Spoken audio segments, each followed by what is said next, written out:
Assalamualaikum warahmatullahi wabarakatuh. Alhamdulillah hari ini saya berada di kediaman Bapak Suradi Asil. Beliau juga adalah paman saya, bersaudara dengan ibu. Jadi mungkin dalam diskusi atau obrolan sebentar ini ya kadang mungkin saya panggil beliau Puak. Itu panggilan di dalam keluarga kami buat paman. Jadi Pak Suradi Asil adalah seorang budayawan Mandar, hampir seangkatan dengan Pak Muiz Mandra, Saiful Sindrang, Sarbin Sam dan lain-lain. Nah, beliau tinggal di Makassar, tepatnya di kompleks CV Dewi Abdullah dan Sirua. Nah, di kesempatan kali ini saya akan berdiskusi atau apa ya, semacam obrolan tentang aktivitas beliau ini sudah usia 77 tahun. 77 tahun, jadi cukup apa ya, tua. Dan tapi yang menarik karena di usia beliau yang 77 tahun itu masih sangat produktif. Malah kalau kita membandingkan dengan generasi muda, baik yang 20 tahun, 30 tahun, dan seperti saya yang sudah 40 tahun, ya masih kalah lah. Nah ini di podcast kali ini, dari titik ini saya akan menggali atau tips dari beliau yang memotivasi juga bagaimana menghasilkan karya, paling tidak mengisi hari-hari dengan produktivitas. Jadi itu Pak yang di kesempatan kali ini. Mungkin bisa diawali dulu dengan, kalau dulu S1-nya tahun berapa itu? S1, saya selesai S1 akhir 1978. 78 pas saya lahir, Desember. 43 tahun. Tapi sarjana muda yang dulu terkenal dengan nama BA, ya. Nah, itu tahun 68. 68, jadi ya, 10 tahun ya. Ya, hampir lebih 20 tahun itu jaraknya antara, tidak, zaman 69.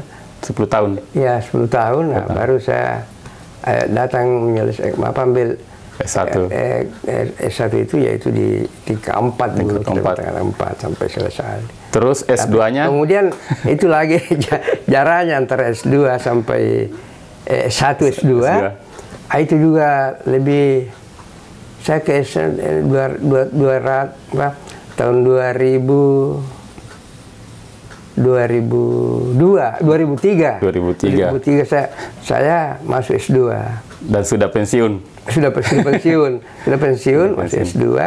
Berapa tahun kemudian, setelah selesai, saya menunggu terus jurusan yang saya tunggu di UNHAS, di sekolah pasca sarjana.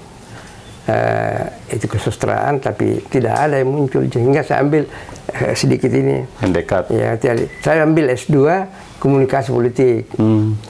S2 komunikasi politik. Nah, setelah saya selesai S2 tahun 2009, saya ambil S3. Program doktor. Program doktor di linguistik. Tapi jurusan bagian stilistika gaya. Di UNHAS juga itu? Ya, di UNHAS. Tahun berapa itu selesai? Selesai 2018. Berapa tahun masa pendidikan S3? Jadi 2011, kurang lebih 5 tahun. 5 tahun itu rata-rata memang S3 ya? Ya, rata-rata S3 sebenarnya bisa 3,5 tahun, itu cepat. 4 tahun. Tapi saya, ya itulah yang paling. Jadi itu karena begini, saya itu menghitungkan juga kemampuan tubuh, tidak bisa porsir. Jadi saya istirahat banyak. Dan pernah juga saya mengalami itu down, saya punya, kenapa begini? Naik motor ke UNHAS? Ya naik motor. Nanti naik motor. Nanti sampai suatu waktu, misalnya waktu anak saya Cali. Dia bilang, mana sama motor lu ya lama kuliah S3, boleh foto, jangan usah beli mobil mending. Saya masih mampu buat ini, tapi lama-lama akhirnya dia juga kirim ke saya bawa mobil. Itulah yang mendekat-dekat 6 bulan sebelum selesai sudah diantar naik mobil.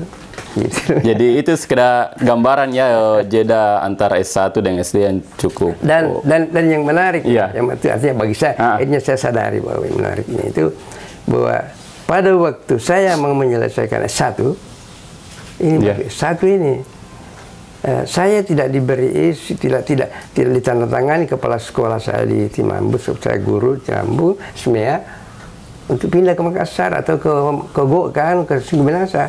Ya. Dia tidak menandatangani saya punya permohonan, sehingga saya terkatung-katung. Terus saya juga sudah mendaftar kuliah, tidak juga menetap di sini. Akhirnya saya bolak-balik itu hampir 2 tahun. Tinambung Makassar. Ya, Majene kan. Majene Makassar.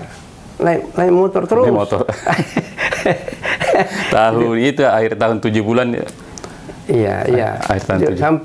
Sampai saya selesai di S1 itu memang sudah dekat saya punya ini untuk sudah mau tinggal 1 mata kuliah, dan saya sudah mulai mengancam kepada kepala sekolah. Saya bilang, Pak, kalau ini tidak ditandatangani, karena saya harus selalu konsultasi kepada pembimbing. Iya. Dalam hal ini Pak Embah, Pak Hademang Embah, dan Pak Kadir. Saya ini sebagai pembimbing saya, kalau istilah sekarang juga saya pakai konsultan. Tapi saya pembimbing, kalau Bapak tidak kasih, karena sudah ada yang bisa mau menerima saya di sana, maka saya keluar. Saya di sini, saya ke sana. Jangan, tidak boleh, jangan keluar. Jadi dia tanda tangan bahwa bisa diizinkan. Jadi itu gambaran bahwa usia tua masih sangat bersemangat untuk melanjutkan kuliah, baik S2 maupun S3. Jadi sudah dan ya sekarang saja memang saya pencintaan ilmu, terus terang saja dulu. Ini baru beberapa bulan April saya mengikuti kursus penulisan cerpen. Bisa bayangkan, yang tertua ya saya yang umur 77 tahun mengikuti kursus penulisan cerpen. Yang di bawahnya itu yang paling tua, yang di bawah kita. Ada yang 17 tahun. Sehingga, tapi ya KTP ini karena melalui dari online ya. Online, nah, dikirimi modulnya bagus memang. Ini yang saya peroleh, dan saya sendiri modulnya, dan saya jilid dan di bawah bimbingan AS Laksana, mulai dari materi 1, elemen kemahiran, sampai yang terakhir saya lengkap siapkan di sini, komplit 19.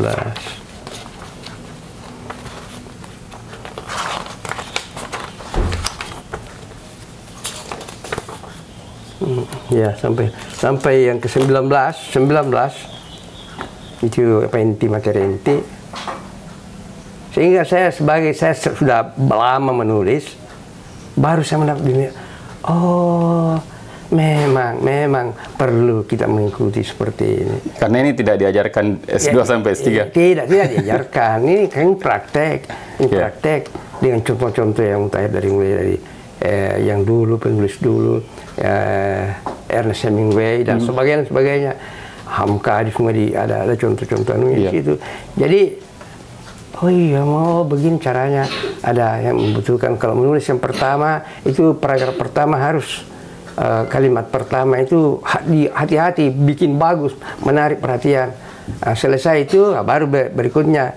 Kalau Anda tidak berhasil memegang pembaca pada paragraf pertama, Anda tidak bisa lagi, dia tidak ikuti terus. Begitu juga penutupnya, apakah dia yang bagaimana caranya sampai dia terkesan, endingnya. Ya, sehingga saya tidak merasa rugi membayar cuma 290.000. Pada waktu dibuka pendaftaran saya bayar 200.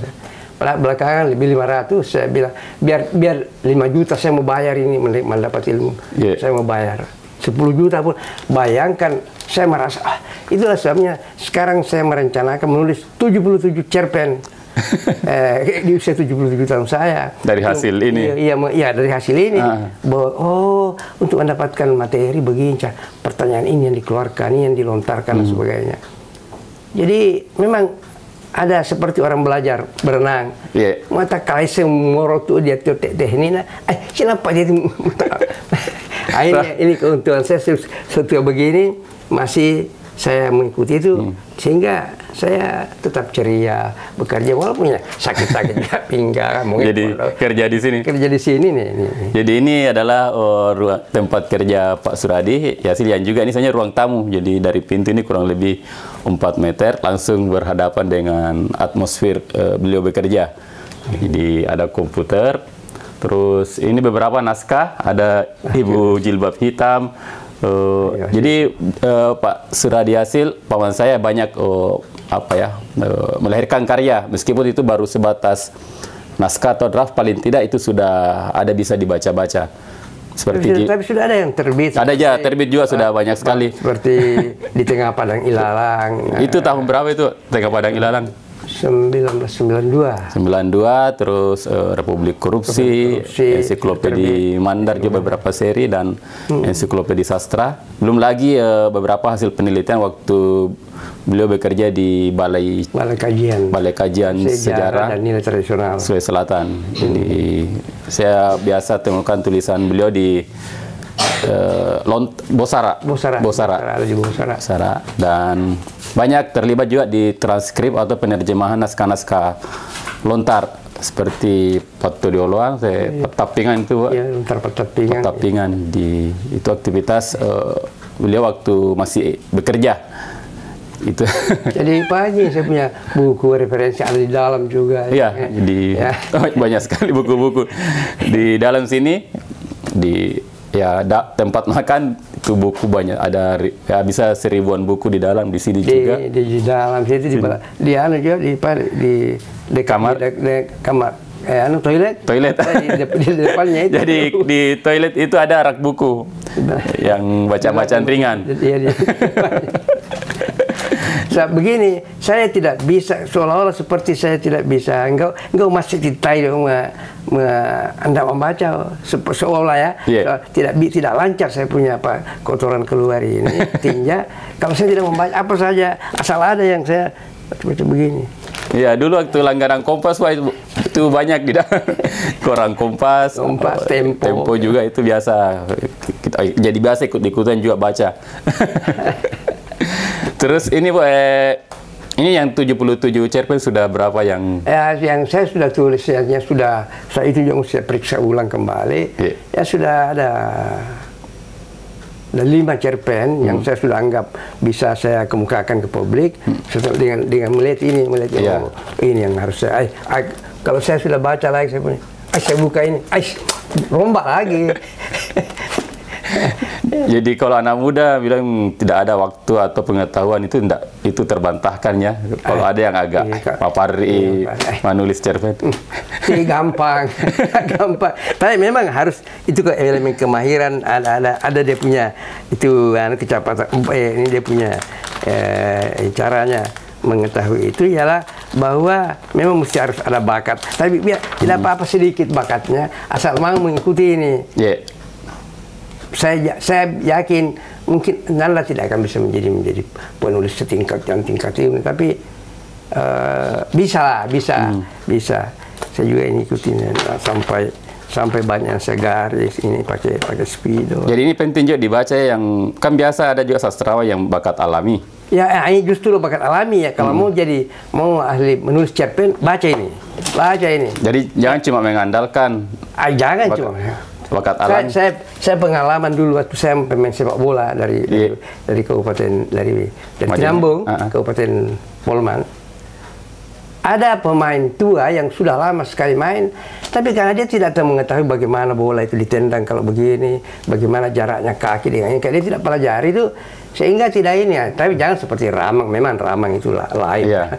Tapi kalau secara umum mesti ada latihan, mesti ada petunjuk. Ada teori-teori yang dia tahu. Ada teori-teori yang harus tahu bahwa kalau kita mau menendang bola supaya tidak melambung tinggi, tidak boleh kaki kanan ini musul menendang jauh, mesti dekat, semua dekat. Bola harus juga dekat dengan kaki ini. Karena begitu jauh ini yang satu, bola naik ke atas itu. Iya. Jadi tidak dibutuhkan kalau sudah di depan gawang begitu. Tapi kalau umpamanya jari jauh dari pangkalan luar, kiri luar ini, ya itu dibutuhkan. Tapi kalau sudah dekat, bagaimana cara selalu begitu kakimu? Mesti. Jadi perlu saya anjurkan kepada anak-anak muda yang berminat, yang punya ini, dan saya dengan senang hati bisa Anda tidak bisa dibawa pulang, bisa kalau saya bawa pulang saya ikuti fotokopi baru pelajari. Iya, saya ini jarang Anda bisa dapat begini, tidak bisa. Apalagi yang sekarang kan banyak anak muda itu lebih ke instan, jadi kalau dia sudah bisa buat status di Twitter, Facebook yang sastrawi, dianggap itu sudah. Padahal ini pengalaman beliau kan sejak dulu menulis puisi, misalnya kumpulan puisi di tengah padang ilalang sampai. Dan ada yang lebih menarik lagi, itu karya saya, novel saya yang pertama, Cinta dan Kusta, yang saya tulis pada waktu saya mau tamat kelas 3 SMA Majene. Tahun 60, dari 64 sampai 66 itu saya tulis kan. 50 tahun kemudian ada penerbit yang melihat di sini dia lihat, dia bilang, tentang berapa ini Pak Suryadi? Kan sekian ini. Iya. Aduh, saya mau terbitkan ini, saya mau terbitkan. Saya hanya mau itu, sebenarnya saya bisa rubah banyak yang. Awalnya kalau sudah ada pengetahuan ini. Iya. Tapi karena saya menghargai Suryadi Yasil yang dahulu, maka saya tidak ini. Pokoknya kalau tidak terbit seperti ini, tidak usah. Saya menghargai Suryadi Yasmar yang Yasil yang dulu. Jadi betul-betul otentik. Jadi otentik. Sehingga saya ketawa, saya baca. Tapi ternyata mendapat sambutan yang luar biasa dari kawan-kawan saya di FUSAID, Forum Sastrawan Indonesia Timur, dan malah pernah ditulis apa semua di Facebook. Wah, itu dipuji, wah luar biasa nih Pak Suryadi, pada umur sekian sudah bisa menulis begini. Padahal saya menganggapnya biasa saja ini. Tapi setelah jadi buku, ada bukunya itu di sini sudah terbit. Saya baca-baca, ini saya ada desakan dari ini kayak yang punya penerbit itu bilang, ini kalau caranya ini Pak Suryadi menulis sampai belum selesai betul ini kita masih perlu ditambah ini Pak, masih kita belum puas. Karena saya juga terpancing dengan selalu didorong, dan saya 3 bulan kemudian jadi seri kedua. Yang ini yang Kusta ini. Jadi Cinta dan Kusta itu seri pertama, 100 sekian halaman. Kemudian ini yang kedua, yang keduanya Cinta Pasca Kusta. Digantung cintanya. Iya, cukup menarik yang cerita ini Cinta dan Kusta dan ini 50 tahun anak saya masih 18 tahun, 17 tahun. Masih ya. SMA ya. Terus ini Pak, kan ini pasti banyak ada pertanyaan. Ini kok sudah tua tapi masih kuliah yang butuh biaya. Kan biasa ada orang kuliah karena mau naik pangkat, kredit apa semua kan.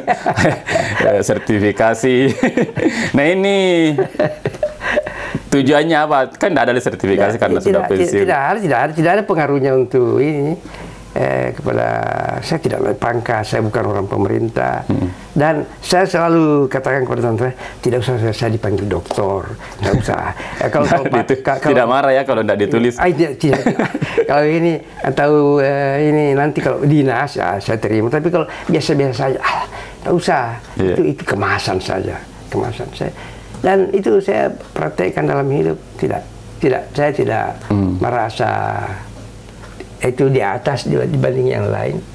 Karena titel saya tidak biasa. Dan sekedar informasi juga, Pak Suryadi punya 4 anak, 3 laki-laki, 1 putri. 2 diantaranya itu doktor, doktor di Jepang semua. Dan beliau hadir di semua wisudanya di Jepang, doktornya. Terus ini terakhir ini motivasi ini untuk kami nih anak-anak muda ini supaya bisa memiliki semangat dan apa ya, daya tarungnya ini. Jadi ini daya tarung ini kalau saya kan ini tiap orang beda. Ya di samping itu karena mungkin pengaruh bacaan yang dulu saya di SMA saya sudah hampir semua itu buku-buku motivasi dari ini toko buku. Buku motivasi dari Gunung Jati, baik yang ditulis oleh, masih ada beberapa di sini yang itu dibaca di mana dulu bukunya kalau di Cinabu? Saya beli, saya beli tidak baca. Kalau di Makassar saya beli di toko buku, di Gramedia. Di sini waktu itu belum ada Gramedia, tapi sudah ada beberapa toko buku yang menjual tentang bagaimana menjaga anu toh, pikiran, kekuatan pikiran. Jadi memang banyak buku-buku saya tentang motivasi itu, diri banyak. Nah,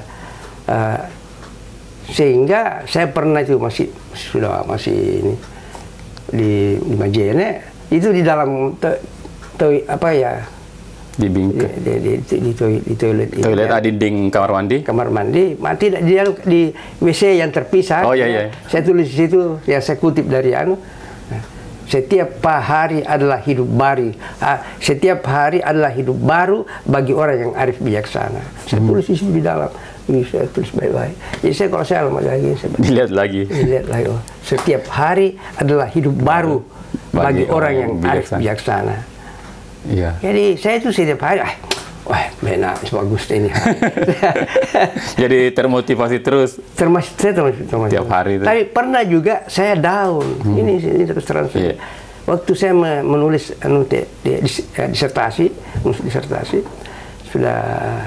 sudah bab 1, bab 2 sudah, tapi setelah masih hilang saya punya keinginan untuk menyelesaikan, hilang sama sekali.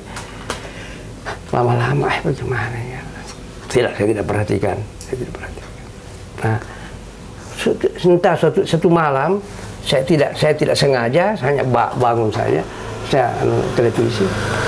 Ada cerita yang sangat memotivasi saya lagi di situ, bahwa ini orang pemancing ikan ini, dia pokoknya dia tidak mau pulang kalau tidak mendapatkan ikan yang dia cari itu. Jadi karena ya bintang film caranya dengan orang barat ya membuat ini, saya besoknya saya cambuk lagi. Sehingga bisa jadi yang saya sarankan ya kepada Anda, kepada ini, jaga kesehatan, jaga kesehatan. Jadi saya dulu waktu saya muda, saya pemain sepak bola, bisa tanya-tanya teman saya itu Pak Kamarudin, almarhum Lipu, Parudin Ibaso misalnya, bisa yang masih hidup. Karena belum saat ini itu Sulam Magole, Pak Manimati itu ya nih, belum lama ini Pak Hasan Sulur. Saya biasa sama-sama main di Kias di Limboro. Ya, sama-sama main. Itu Pak Ansur cepat itu larinya. Baru agak besar mungkin badannya. Ini bagus. Satu, jadi jaga olahraga.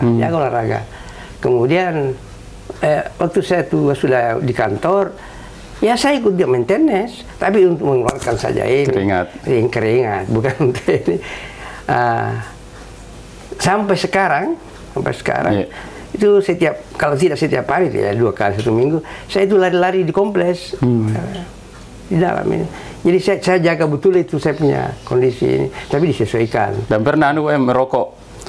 Kalau rokok saya rokok kira berat. Bukan lagi saya merokok pada waktu itu. Ini teman saya almarhum, kawan saya, sahabat saya, guru saya, siapa ya? Pak Nurdin Hama. Ya, Pak Hasan Usman. Itu akan menyaksikan bahwa kita entah namu tak merokok, mau tidak mau dirokok, saya itu dirokok. Tunu istilahnya. Saya bisa habiskan sampai 3 bungkus sendiri per hari, tiap hari itu. Itu berapa tahun Pak? 20 tahun, lebih 22 tahun saya perokok berat. Saya bukan mengatakan bahwa saya yang paling tidak, saya tidak. Tapi saya masuk kelas A. Kalau kategorinya sudah perokok berat. Perokok berat. So, saya tidak bisa berpikir kalau tidak merokok. Jadi nanti bisa menulis kalau ada rokok. Sehingga pengalaman saya, pernah saya tinggal di Peladang berpindah 1 tahun di Karaka, di Pupuring sekarang. Pernah beberapa, kan tidak sama sekarang, banyak motor apa yang masuk. Itu masih kuda, masih teke. Pernah itu beberapa 1 minggu tidak ada yang datang karena banjir besar. Ada polo rokok dia. Ya, mandras. Kalau kayak bisa saya merokok. Ya, saya terpaksa ini baru saya buka ini. Pernah saya ambil itu yang puntung-puntung rokok, saya buang di dalam kamar saya itu di sana. Pasir rumu mana? Linting. Baru saya merokok. Tanda perokok itu dia. Tapi entah bagaimana, ya saya ke Malaysia karena ada undangan ke sana. Saya ke Malaysia, ada pertemuan dia di sana. Saya masih merokok berat. Tapi kenapa setelah kembali? Tapi memang pada waktu itu saya sudah praktekkan ada temuan saya yang orang mau berhenti merokok sebenarnya gampang. Gimana caranya, Pak? Mau berhenti merokok? Oh iya, Pak, oke, mau berhenti merokok. Ya, mau berhenti toh? Oke. Selama Anda masih mau merokok terus. Pokoknya jangan berhenti kalau masih mau merokok. Tapi akan ada saatnya Anda tidak mau merokok, ada uang Anda, ada rokok dan sebagainya. Tapi Anda sendiri tidak suka. Caranya supaya tidak suka, setiap batang, setiap batang, sebelum dibakar, katakan 10 kali. Ura sumbala saya racun lagi diri saya. Dibacakan mantra ya? Iya, dibacakan ini mantranya ini mantranya ini doanya ini mantranya ini ura sumbala. Saya racun diriku. Saya racun diriku. 10 kali. Setelah itu bakar. Asalkan setiap satu batang demikian caranya dihayati itu buat saya meracuni diri saya sendiri. Insya Allah ini pengalaman teman-teman yang melaksanakan itu. Tidak cukup 100 hari. 3 bulan, ada malah yang 15 hari, ada yang 1 bulan. Dia datang pada saya, Pak Suri, betul-betul saya berhenti, Pak. Saya bilang, jangan coba ini pakai ini mantra. Kalau memang kalau kamu masih mau merokok, jangan pakai. Sebab berhenti itu. Jadi kalau masih mau merokok lah. Nggak usah jangan pakai ini. Tapi kalau Anda memang berhenti, ini caranya. Jadi tidak usah saya debat apa akibat baiknya, apa akibat buruknya. Saya pada waktu menjadi perokok berat, tidak miskin amat, tidak juga kaya, biasa-biasa. Sekarang sudah sejak tahun berapa dia dari Malaysia 93 atau 94 saya berhenti merokok. Sampai sekarang tidak juga kaya, tidak juga biasa-biasa, tapi kesehatan itu yang saya dapatkan di situ, kesehatan saya sampai saya pertahankan sekarang. Jadi itu. Jadi tidak ada apa ya kalau ayam mata tidak produktif kalau tidak merokok ini. Itu hanya terjadi Pak dikatakan oleh perokok. Saya juga bilang begitu dulu. Saya tidak bisa menulis, saya bisa berpikir kalau tidak merokok. Itu pada waktu saya dijajah oleh rokok, perokok. Tapi pada waktu tidak dikuasai rokok, mungkin kalau saya sekarang langsung membakar lagi dan ini, mungkin saya kenapa jadi terganggu ini, saya tidak bisa berpikir. Jadi bagi orang yang sudah tidak merokok itu dia sama saja. Tapi kesehatannya insya Allah lebih baik daripada ini. Kalau kesehatan, tapi dia rokok itu memang dia itu terlalu lena. Jadi saya tidak bicara soal ekonomi, enggak. Iya, itu dari polian nama. Iya, apa? Dia tuh itu teman saya Pak Murah. Sampai sekarang dia masih tetap merokok. Pak Nurdin Hama juga. Iya. Oh iya Pak, ini paling terakhir. Kan biasanya itu orang tua yang apalagi kalau sudah 60 tahun ke atas, 70 tahun. Itu kan istilahnya tanda kutip sudah bau tanah. Ya fokuslah ke ibadah. Nah kalau Pak Suradi sendiri yang untuk mengisi itu apa aktivitasnya? Jadi begini. Ini setelah 1 tahun ini saya pikir-pikir. Ini saya menulis buku, ya walaupun tidak terkenal ya biasa-biasa saja. Istilah ini, tapi ya kalau orang melihat buku saya ada karya ini. Saya biasa Lino apa yang di dunia ini dikejar. Dunia saja ini akan di akhirat tidak akan ditanya kamu menulis cinta dan kusta apa sudah 77 cerpen tidak menulis 77 cerpen, tidak ada pertanyaan itu. Jadi akhirnya ya Allah memberikan saya ini, saya mudah-mudahan Allah memberikan doa saya itu, saya berdoa. Saya berusaha dalam 1-2 tahun, paling lama 3 tahun, saya hafal Quran 30 juz. Saya berusaha. Allah yang bagaimana caranya saya dilemparkan ke tempat yang bisa menghafal dengan baik, karena anak saya juga bilang tidak bisa itu ya kalau hanya sambil menulis lagi, berpikir lagi, cari lagi buku, mesti fokus. Jadi saya bilang iya betul itu. Betul itu saya rasakan. Iya itu yang kan ada sekolah tahfiz kan memang fokus dia. Ya dia ini hampir 24 jam jadi, untuk itu. Saya juga tapi saya mau, saya sangat mau, sehingga saya tulis ini itu saya hafal Al-Quran, Al-Karim dengan izin Allah pada tanggal 1 Juli 2023. Di tempat saya ada yang lain sampai 11 Mei 2024 itu hari ulang tahun saya yang ke-78 kesekian itu. Itu saya tulis sengaja supaya saya baca duluan, dulu. Ini saya beli Quran, Al-Quran hafalan cepat. Satu mushaf. Satu mushaf. Ini yang tapi karena berat kalau satu-satu di ini. Iya dipegang ya. Dipegang karena itu Pak anjurannya Ustaz Ubaid itu yang supaya ini melihat hitungan Quran. Jadi sehingga saya bagi ke bagi 3 juz ini. Iya per 3 juz ini 3 juz. Jadi 10. Jadi ini dilepas jilidnya baru diambil 3 juz dan ini mesti di dalam. Jadi lebih istilahnya ergonomis karena ringan. Oh, istilahnya. Jadi kan kalau menghafal berat, kalau satu jadi supaya lebih ringan, mudah ya seperti dilepas satu dan hurufnya juga untuk yang ada yang kecil, hafalan yang kecil. Nah, ini yang tapi besar. Kan mata saya juga sudah ini mesti pakai kacamata lagi.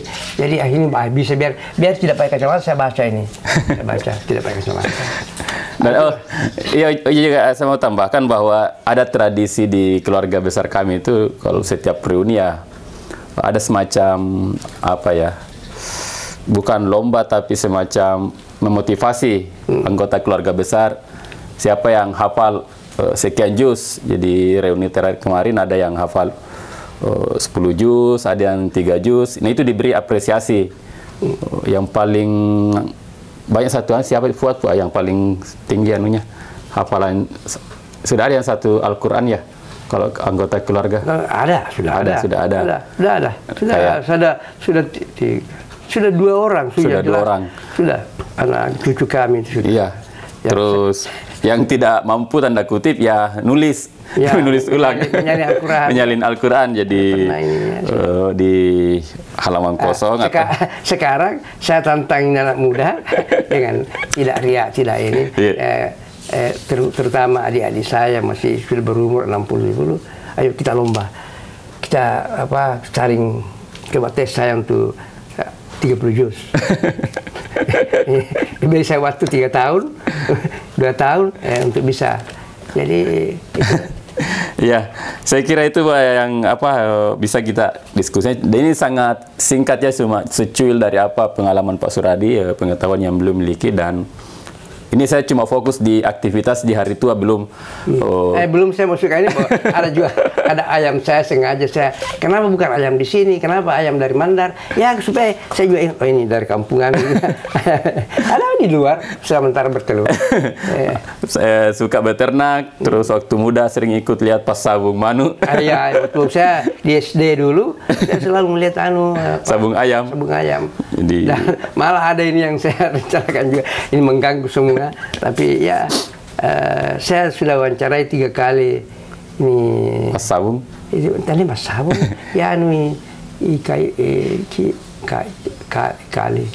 kali ini Tinambung. Yang biasa dulu mengantar Pemengga. Iya. Tania bawa sabu sorry Kalimantan. Oh iya bawa di sabu, sepitu pulau lah apa. Tapi andiknya mas sabu, baru dia saya sudah wawancara. Mau nyalai itu pengelolaan daerah foto. Ya dia itu menariknya. Sehingga saya mau ambil ini ilmu beliau tentang ini saya lapung, ini saya korobekdo, ini saya kapacu. Dan ini saya mau usahakan juga itu tahun depan mudah-mudahan bisa terbit sebuah buku itu tentang aneka persabungan ayam di Mandar. Jadi pengetahuan beliau tentang kebudayaan Mandar itu banyak juga kasih masuk dalam karya-karya baik novel maupun cerpen. Ya, sampai ini ada buku saya ini yang sangat digandrungi teman sekarang itu Sampan Itu Samar Menghilang ke Utara yang saya sudah selesai tulis. 340 sekian halaman. Novel itu justru mereka mengatakan ini mesti dijadikan film ini pas sudah saya tidak tahu itu. Mereka akan berusaha sekarang bagaimana caranya sampai novel ini untuk Sulawesi Barat. Karena settingnya Mandar ya, Sulawesi Barat. Settingnya Mandar dan latar belakangnya dan itu masuknya Islam di sana. Saya pokoknya ya nanti orang membaca itu novel Sampan Itu Samar Menghilang ke Utara. Ya, terima kasih Pak Suradi, Pak Manda atas inspirasi yang diberikan. Saya sangat yakin ini akan sangat bermanfaat baik bagi saya pribadi maupun teman-teman generasi muda yang menyaksikan atau mendengar apa yang kami diskusikan ini. Nah, kalau mau lebih banyak berdiskusi dengan beliau, silakan langsung datang ke kediamannya di CV Dewi di Makassar. Terima kasih atas perhatiannya. Wabillahi taufiq wal hidayah. Assalamualaikum warahmatullahi wabarakatuh.